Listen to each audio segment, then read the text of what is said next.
Il était une fois un peuple si fort, si grand, qu'il pensait ne jamais mourir. Un peuple qui disait « Qui est plus puissant que nous ?» Mais ils ont oublié celui qui les avait créés. Voici l'histoire du prophète Hud. Ce peuple s'appelait les Had. Ce peuple habitait une vaste région de désert entre le Yémen et Oman, nommée Al-Afqaf. Ils bâtissaient des palais au sommet des montagnes, sculptaient des colonnes dans la roche et vivaient dans un luxe que peu avaient connu avant eux. Leur corps était grand, fort, presque surhumain, et leur cœur rempli d'arrogance. Ils ont oublié Allah.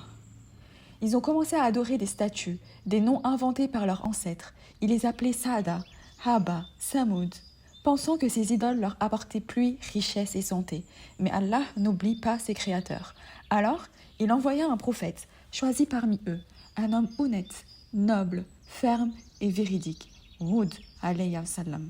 Et Hud leur dit, avec douceur et vérité, « Ô mon peuple, adorez Allah, vous n'avez pas d'autre Dieu que lui. Ne vous enorgueillissez pas sur terre, vous serez ramenés à lui, craignez le châtiment d'un jour terrible. » Mais ils rient, ils se moquèrent, ils dirent, « Tu vas être meilleur que nous, tu n'es qu'un homme comme nous. Si ce que tu dis est vrai, fais venir ce châtiment dont tu parles. » Mais Hud ne se laissa pas abattre. Jour après jour, il les rappela à la vérité. Il leur rappela le peuple de Noé, avant eux, qui avait été englouti pour avoir nié leur prophète. Il leur rappela la miséricorde d'Allah et sa justice. Mais les chefs des Had, aveuglés par leur pouvoir, disaient encore « Qui est plus fort que nous ?» Ils tapaient leur poitrine, ils montraient leurs cités, leurs constructions, leurs soldats. Et Allah répondit dans le Coran « N'ont-ils pas vu qu'Allah, qui les a créés, est plus fort qu'eux ?» Puis le châtiment arriva. Le ciel se couvrit de poussière, le soleil disparut, un immense nuage sombre s'approcha.